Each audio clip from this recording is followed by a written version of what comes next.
Assalamualaikum warahmatullahi wabarakatuh.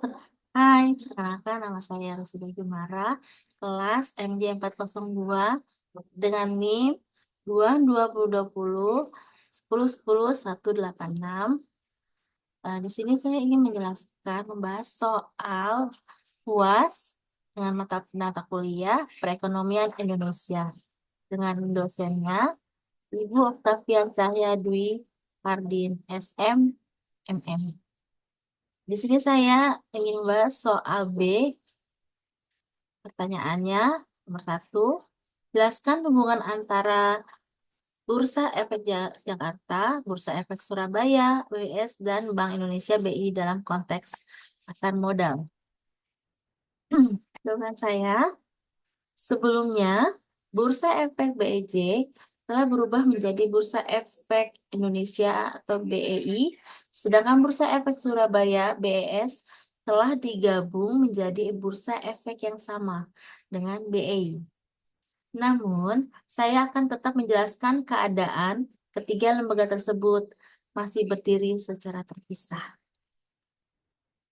Bursa Efek Jakarta atau BEJ dan Bursa Efek Surabaya BES. BEJ dan BES ada pasar tempat dilakukannya jual beli saham dan instrumen keuangan lainnya. Keduanya merupakan institusi tempat terjadinya transaksi di pasar modal Indonesia.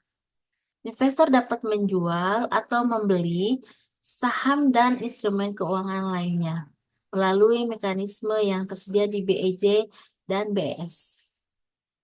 Kedua bursa efek ini memiliki peran penting dalam memfasilitasi pertemuan antara penjual dan pembeli, serta menentukan harga saham dan instrumen keuangan lainnya melalui mekanisme lelang.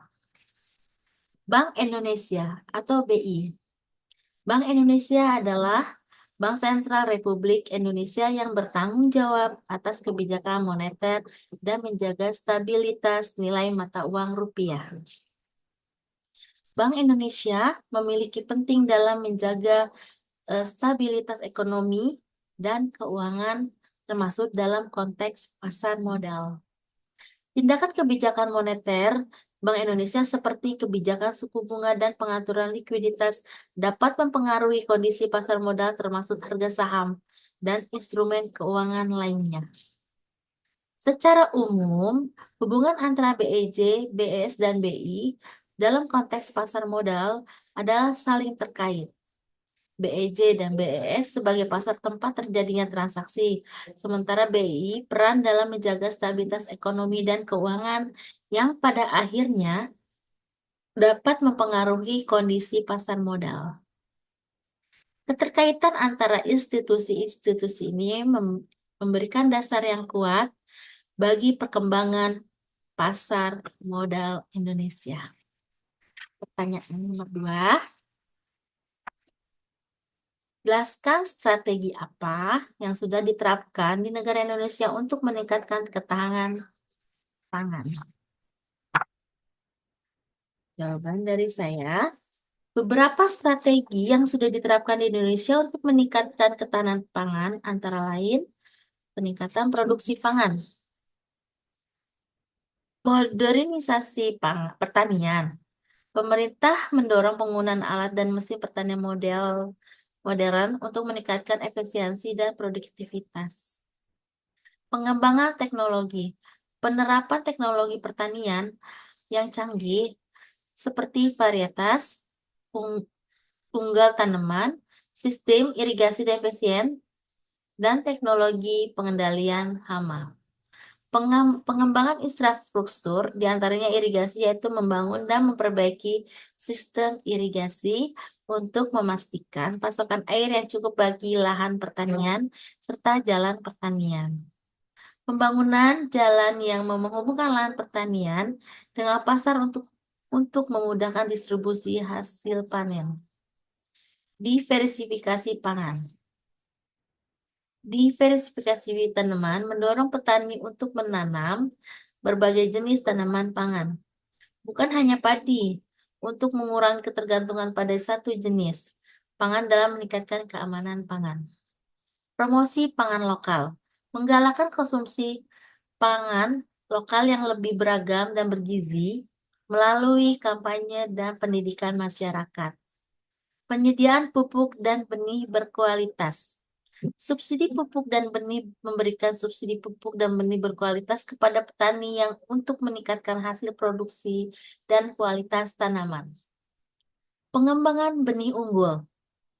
Mengembangkan dan mendistribusikan benih unggul yang tahan terhadap hama, penyakit, dan kondisi cuaca ekstrim. Pengelolaan cadangan pangan.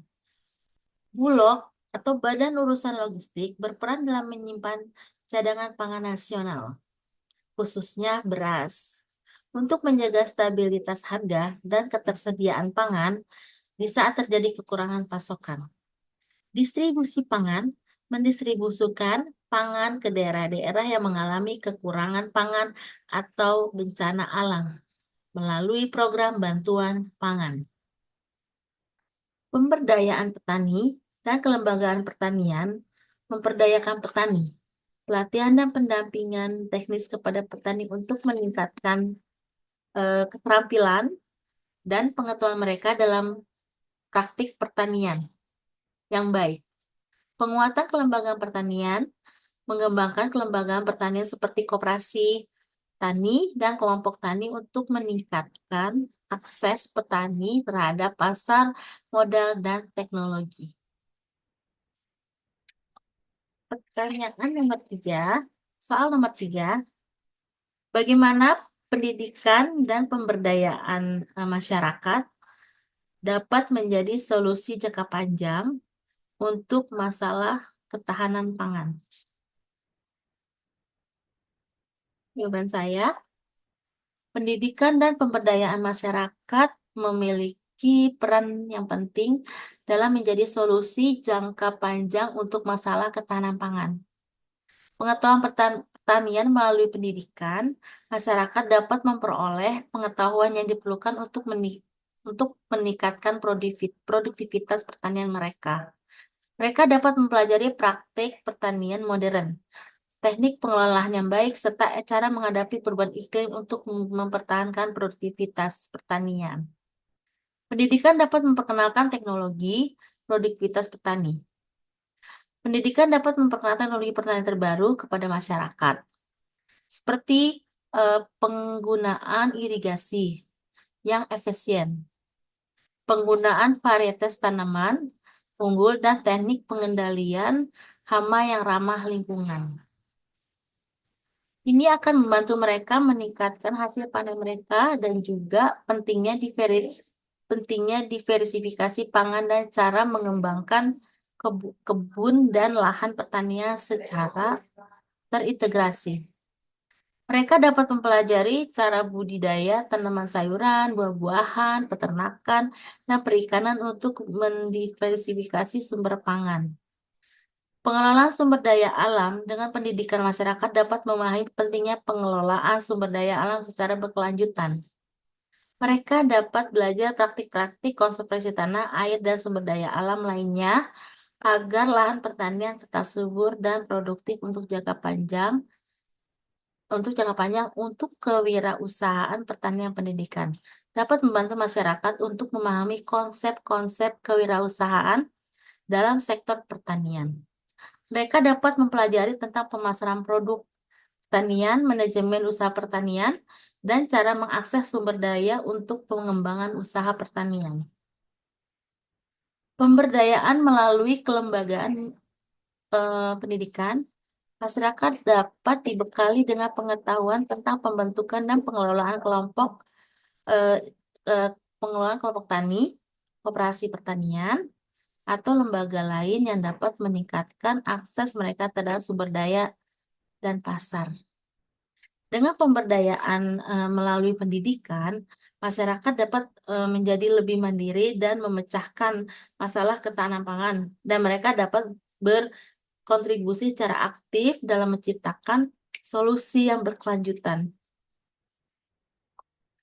Masyarakat yang teredukasi juga cenderung lebih mampu beradaptasi dengan perubahan lingkungan dan teknologi.